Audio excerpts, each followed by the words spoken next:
Hi guys, Kirk and Jay here with Kirk Giordano Plastering. Today what we're going to do is repair a ceiling. Why? They stepped through it. Done it myself a few times. Anyhow, what we want to do is we're going to locate our joists first. Okay, I marked these joists out to know where they are. 16-inch on center. This one's next to a header over here, so it's 15. Anyhow, what I generally tell folks, and you guys may have seen me, I'll take a razor knife and I'll score this. Why do we score it? Because if I start pulling this down, guess what? This whole ceiling is going to come off. See this radius? It's going to come off. The house is 130 years old. So the idea is the plaster here is mushroomed through the wood lath, and we've got to gently take it off.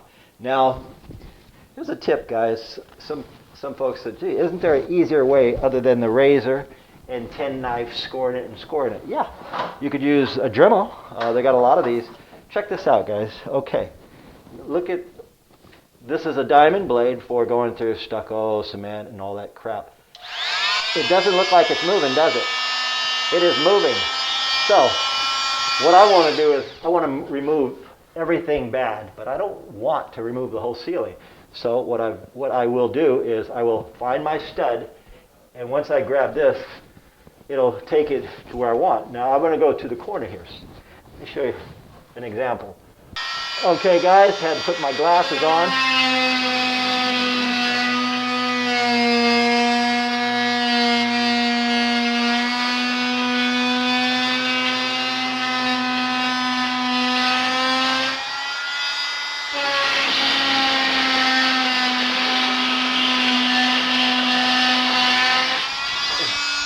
Now you might say, why not use a grinder? A grinder will, the blade is so fat, this whole thing would be full of dust. So what I'm going to do is I'm going to take it here to the corner here and here.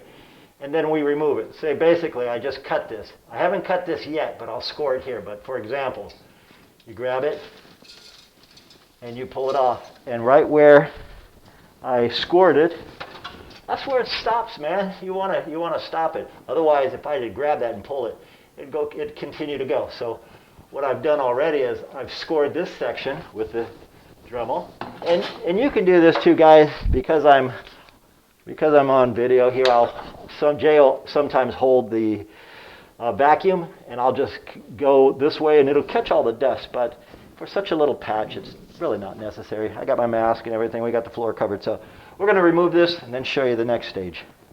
Okay, guys, I'll show you. We're up in the attic, and how many of you have walked on these joists here and step through it? I mean, I've done it about once myself, but you're walking on the joist and then you step through. If it's sheetrock or if it's lath and plaster like this, you step, but then you feel it, you pull up real quick so your foot doesn't go actually through it. Only one job I did where the guy's foot went all the way through it, and he said, yeah, I was stuck dangling there. Anyway, I'm wearing a mask because I don't know what's up here, and Jay and I did a video few weeks ago. I didn't have a mask. Man, I was coughing for a week. And plus, it gave me issues. Wearing gloves because of this right here. I don't want this to go on my face, and I don't want it to go in Jay's face. So I'm going to turn this vacuum on and vacuum it up.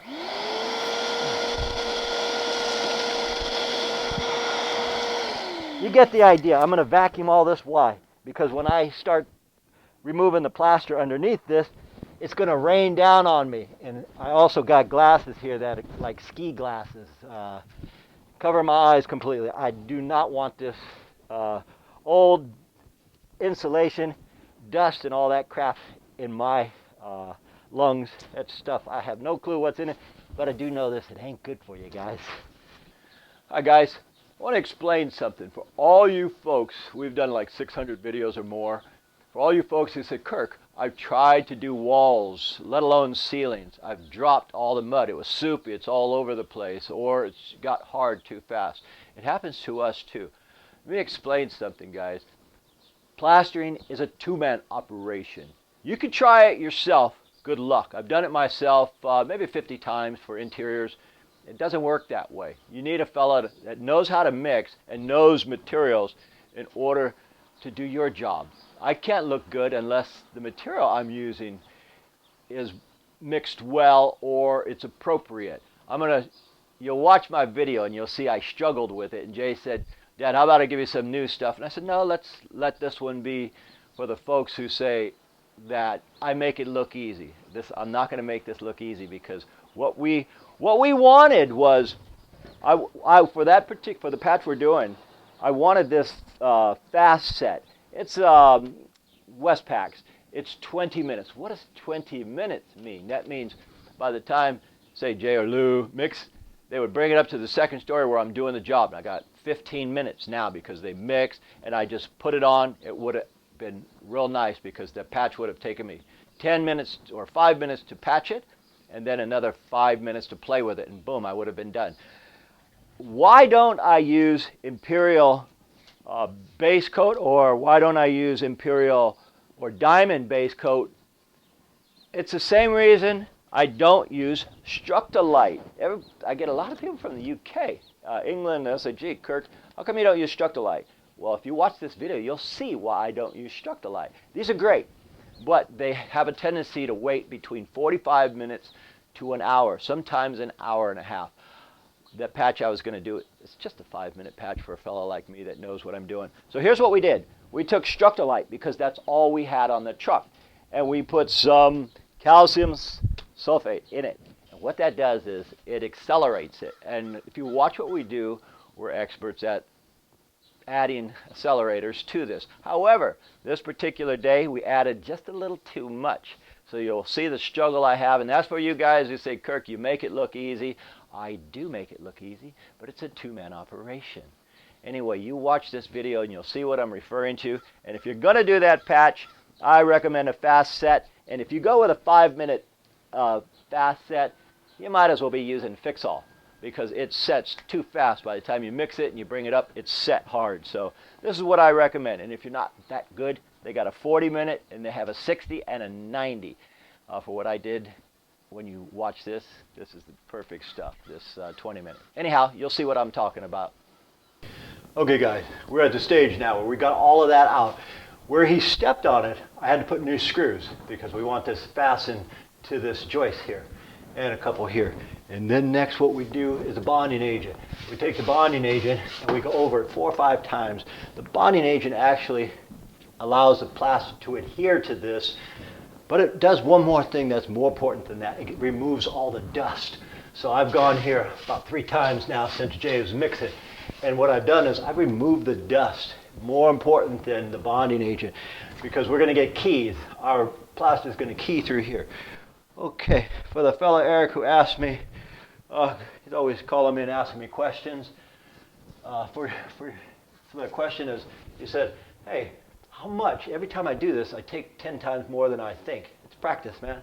It's not a science to this. Here's what I estimated, and so I come right here. Could I lose it and take more? Absolutely. It just takes practice. The idea is, I tell folks what I'm going to do. I tell them, well, gee, I think it's going to stop right here, and I mark it, and I take it off. If it continues going, hey, it happens, guys.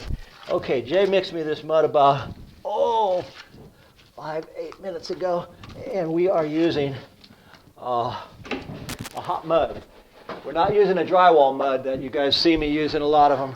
We're using a Structo-Lite, and the Structo-Lite we're using, we put accelerators in that. So I'm hustling now because, I've been yammering, and while I have been, this wall got away. Nothing I can't handle though. Okay, the mud is getting stiff.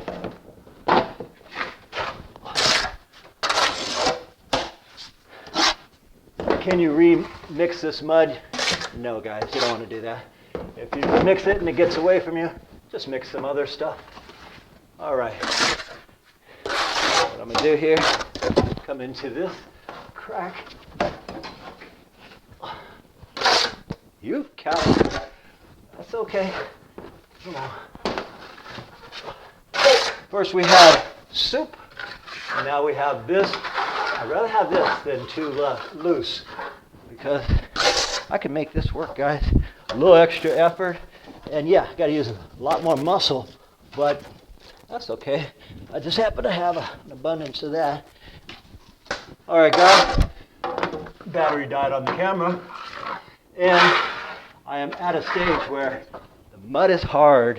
I only got one more try at it. I'm gonna see if I can get any out of here. Ooh, that's hard. What we're using is Structo-Lite. We put accelerators in it. Can I use veneer plasters? Yes. Can I use compounds? Yes. Okay, because this is hard as a rock almost, I'm going to switch trowels. This one I got more play or more leeway with it. This is my handy dandy steel trowel. You see how fast this stuff sets? Had I did this as soon as Jay brought it and not did that intro about showing the, I lost it. That's okay. Jay's gonna mix me up some new stuff and I'm gonna finish coating this, but you see where I'm at now, guys. This stuff here, it's gone. But while Jay mixes me up some other stuff, I'm gonna clean this up, and so my next coat just goes right over it. Okay, guys, we lost that batch, but no big deal. We got some stuff here that we made a little soupier because it's hot up here. It's hot, and plus now it's going over another material. When you go over another material, it sucks the moisture right out of it. A minute ago, starting to sweat because I was hustling and nervous, thinking, "Oh man, I'm telling you, I gotta make another batch." And when you're hustling like that and you're sweating, the last thing you want is dust in the air, because then all that dust sticks to your pores. It's a real drag. One of my little things that annoys me. I don't like it. Fortunately, I got all the dust off when I use the plaster weld. The plaster weld is a bonding agent. Can you use a different type of bonding agent? Absolutely. You can use exterior bonding agents, the Weldcrete, made by Larson's also, but you can't use the plaster weld made by Larson's bonding agent for outside stuff. So you can use the good product for inside. That's made for the outside. Anyhow, back to this. Okay, I'm feeling this is starting to set. That's about right. I want it to set fast again. Just because we got beat up right there doesn't mean I want to slow it down too much. All right, so what I'm doing is filling all these voids because I was hustling and doing a bunch of weird stuff. It's out of proportion. The middle is concaved. So now that I got that, I'll take it here. And man, it sure would have been a lot easier to remove this alarm. But that alarm is wired in, electrical. I tried. I'd be done right now if that thing wasn't in my way. And it actually went off, and man, it sure is loud. All right. So, again, the kind of plasters you could use, guys, are compounds, drywall compounds that come in 20-minute mud, 40-minute, 60. What does that mean? It means that's how long before it starts to get hard. What I use is Structo-Lite, and we put accelerators in it. The accelerator we use has been in my garage now for about a year, and it's old. And when it's old, it is really difficult to judge its performance. I mean, we put quite a bit in there, and it just got hard quick. It ages, and when it ages, its effectiveness is extremely diminished. Anyway, because we had an issue here, nothing I can't handle, we're putting it back together, and I'm going to leave it at this because it's going to take me about 10 minutes now for this to set. When it does, I'll show you the finish. All right, got another tip from my buddy Eric. He's always calling me. Hey, Kirk, how do you make it look so easy? I didn't make this one look so easy. But again, we're using products that have been setting. So you put it on, and then you just trowel it. And right now, it's hard. It's about 10 minutes from the last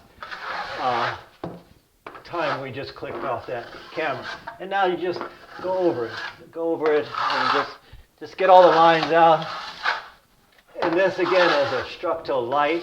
Do I need to put a finish coat over it? No, because theirs is an orange peel paint job, meaning they use a heavy roller. So I'm smooth, I'm matching what they got. And all they got to do is come over here when this sets in about a day and paint it, and it will blend right in. You'll never see it. Anyway, guys, that's just a couple tips to let you know. Yeah, we have our issues too. You don't learn to do this stuff and use every material known to man without having a couple issues. Nothing we can't handle. Anyway, my name is Kirk, Jay on the camera. We thank you for watching, and as usual, see you guys on the next one. Once again, folks, we thank you for watching, and I really enjoy all your comments. If you guys like this video, please click the like button down below, and also if you enjoy what we do, subscribe to our channel so we can keep making these videos for you. My name is Kirk. And Jay. We thank you for watching, and from the entire Giordano family, we'll see you on the next one.